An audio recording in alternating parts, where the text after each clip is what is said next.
These were shot using the main cameras. In both cases, it's a 64 megapixel Samsung sensor doing the job. Of course, these images are only 16 megapixels thanks to pixel binning. There is a dedicated 64 megapixel mode on both phones, which we'll talk about later. In most cases, both phones manage to get really good pictures. Some differences do crop up here and there, like some of Note 8 Pro's images have a bit of pink hue all over the image, which kinda messes with the colors. Now, of course, the M31's images are oversaturated, but it's not too much, just a bit of oversaturation, which actually looks quite good.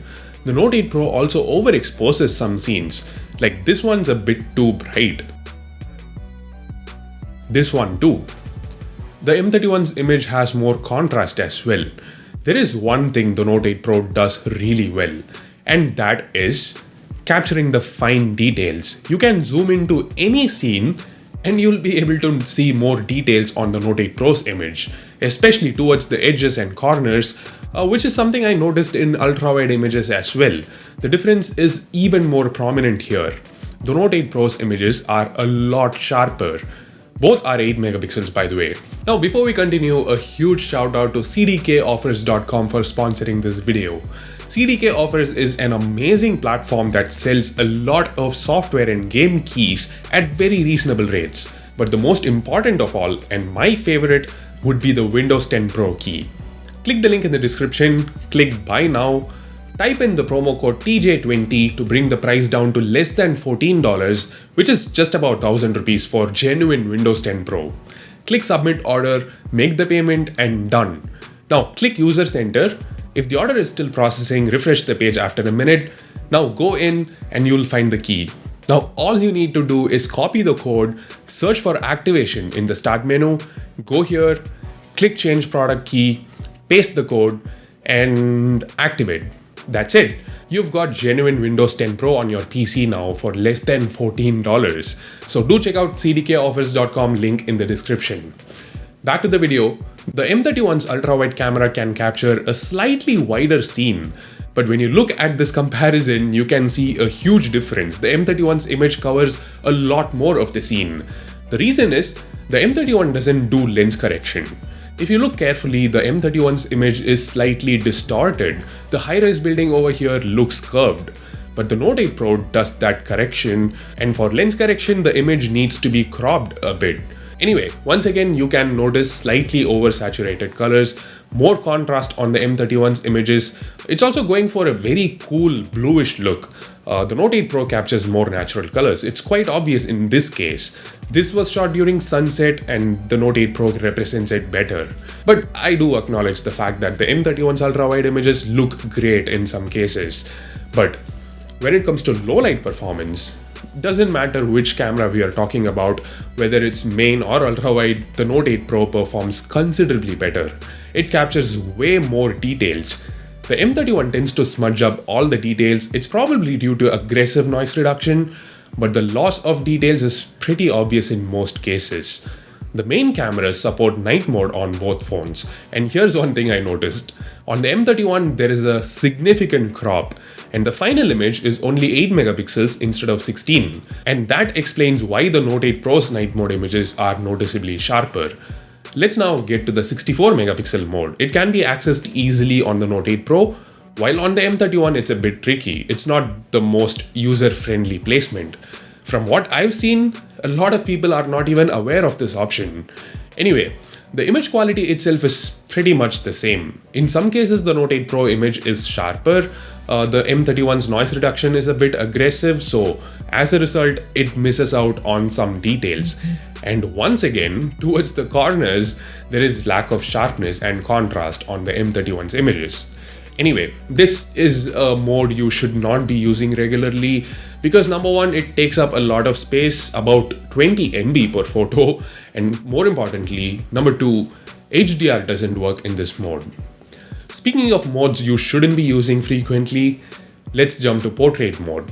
Okay, you can use it regularly on the M31, but not on the Note 8 Pro because when you look at the dynamic range in challenging conditions like this, the M31 performs far better. The reason is HDR works on portrait mode on the M31 but doesn't work on the Note 8 Pro. This is something Xiaomi hasn't addressed for a long time now. The majority of the background is overexposed in these scenes, and you can notice the same thing in portrait selfies as well. That said, the Note 8 Pro also does certain things better. For instance, the edge detection is quite accurate. In this image, the headphones are in perfect focus. The M31's edge detection is just average, to be honest. I mean, it's not very obvious at first glance, but when you take a close look at it, you can notice that my headphones, my hair, my shirt, everything is slightly blurred somewhere or the other.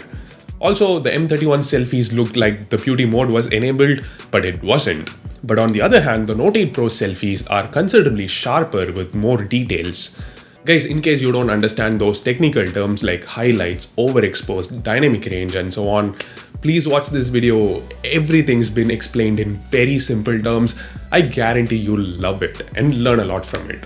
Now, for regular selfies, you can enable HDR on the Note 8 Pro, but it doesn't make a huge difference. Sure, you do see a part of the background now. It's not entirely overexposed, but it is still no comparison to the M31 selfies. Overall, the M31 does a great job in the selfie department. In low light, the Note 8 Pro selfies definitely look better.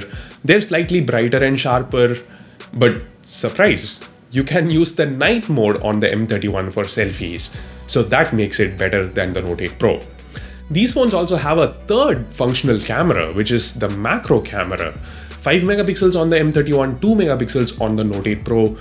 That sounds like the M31 has a clear advantage, but not really, because the Note 8 Pro can go much closer to the subject than the M31 can without losing focus. So you get a taste of the real macro goodness. Sharpness isn't a big deal because it's 2 versus 5 megapixels. Either way, it's mediocre. Look at the images. Both phones support 4K recording, but EIS or electronic image stabilization doesn't work at this resolution. Both the clips are pretty sharp, but the colors look more natural on the M31's footage. The Note 8 Pro tends to bring in a mild pink or blue tone, which is not how the scene looked in real life. And when the lighting is not great, the Note 8 Pro still captures sharp videos. It looks much better. The M31's clip is just too soft. It lacks details. The Note 8 Pro can also shoot videos using the ultra-wide angle camera, although the resolution is limited to 1080p, but still it can use the ultra-wide camera for videos. That's a positive. Both phones have multiple slow motion options. This one is 120 FPS, but not exactly 120 FPS for the M31 because we can notice a lot of stutters. The M31 struggles to capture all 120 frames every second. The actual frame rate of the video is just 105 frames per second. I mean, it varies between 100 and 110. It doesn't actually capture all 120 frames every second. That's why you are noticing these frame drops.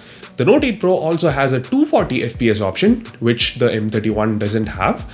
Now, the M31 has a Super Slomo mode which can do 480 FPS slow motion, which is crazy good. And the Note 8 Pro on the other hand can do 960 FPS, which sounds crazy good, but it doesn't look great. The M31's footage looks much sharper and also covers a wider scene. The Note 8 Pro's footage is cropped for some reason. Now, I've been doing M series versus Redmi Note series comparisons for a long time, both speed test and camera test, and every single time the Redmi Note phone managed to win easily, but not this time. Samsung has brought some serious improvements to the M31. Now, in almost every category, be it selfies or main rear camera or ultra-wide angle camera, the Note 8 Pro always shot sharper pictures.